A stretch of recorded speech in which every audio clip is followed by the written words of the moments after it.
mes chers collègues, les conneries, c'est comme les impôts. On finit toujours par les payer. Et cette phrase est une phrase de Michel Audiard.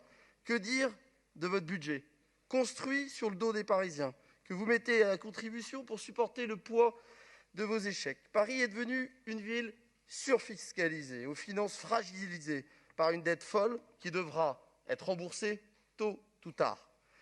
Et cela par le contribuable parisien, devenu la poule aux œufs d'or de votre exécutif. En pleine tempête, vous naviguez à vue, sans réelle ambition, du moins pour les Parisiens, qui peinent à entrevoir les investissements et infrastructures qui feront demain l'attractivité d'une ville apaisée, propre et sécurisée.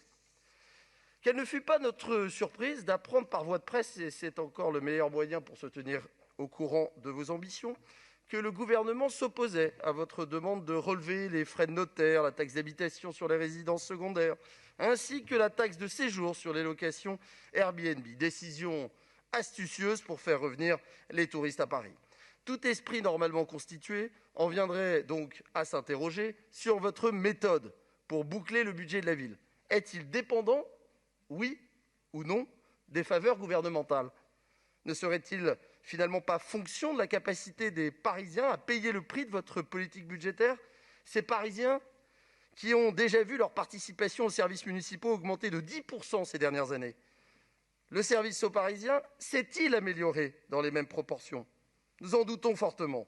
Les impôts et taxes ont bondi de 27% depuis votre élection en 2014. En témoigne la hausse de 12% du produit de la taxe d'enlèvement des ordures ménagères depuis 2013, alors même que 12 000 Parisiens fuient la capitale chaque année, car vous les découragez d'y habiter tout en profitant des prix de l'immobilier que vous contribuez à faire grimper. Une aubaine pour les finances de la ville, qui a vu ses recettes fiscales immobilières augmenter de 73% depuis le début de votre précédent mandat. Les fondations de votre budget, Madame la maire, reposent sur des sables mouvants, et votre anticipation d'une reprise fulgurante de l'économie au 1er janvier nous laisse particulièrement perplexes, tant vous calquez vos prévisions sur des éléments incertains et donc, par nature, imprévisibles.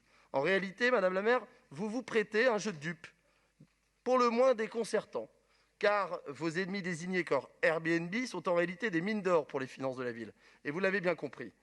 Vous communiquez tous azimuts sur l'incompétence du gouvernement auquel vous faites pourtant les yeux doux lorsque le temps est venu dessiner les contours de votre prochain budget. Et les Parisiens sont les grands perdants, car pour eux, rien ne change. Et notamment nos aînés, avec une baisse de plusieurs millions d'euros du budget du centre d'action sociale de la ville de Paris en pleine crise, et qui va toucher les services à domicile. Incompréhensible. Vous tentez même de financer vos propres promesses électorales sur le dos d'autres entités. J'en veux pour preuve la tentative d'achat à prix cassé des passes Navigo Senior auprès d'Île-de-France Mobilité. Les dépenses de fonctionnement, elles, ont beau être en augmentation constante, voire soutenue, le service rendu aux Parisiens ne s'améliore pas pour autant. Pire, nous n'en voyons pas la traduction sur le terrain.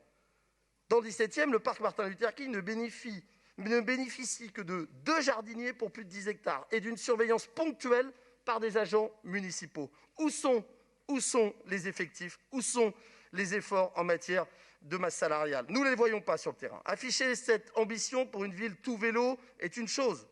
Encore faut-il débloquer les moyens nécessaires à l'entretien de la chaussée parisienne.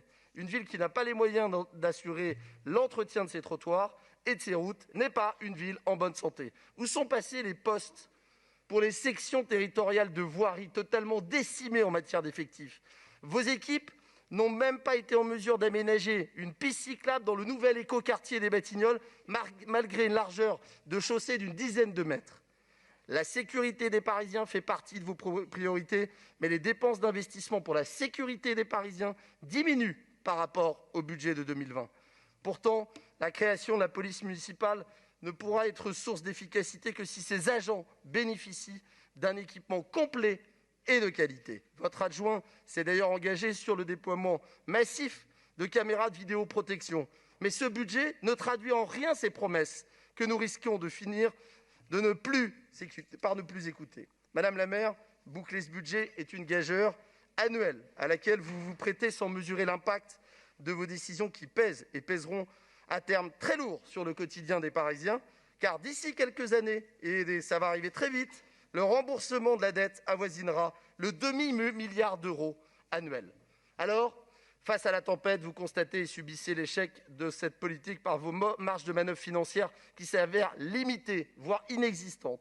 Vous pourrez toujours nous répéter que le doublement de la dette en quelques années indique une gestion saine des finances de votre part. Nous prendrons chaque année un peu moins de plaisir à être pris pour des imbéciles. Vos amis vous poussent d'ailleurs à céder au fameux « c'est pas cher, c'est l'État qui paye ». N'oubliez jamais qu'à Paris, ce sont les Parisiens qui payent le prix de votre politique. Je vous remercie.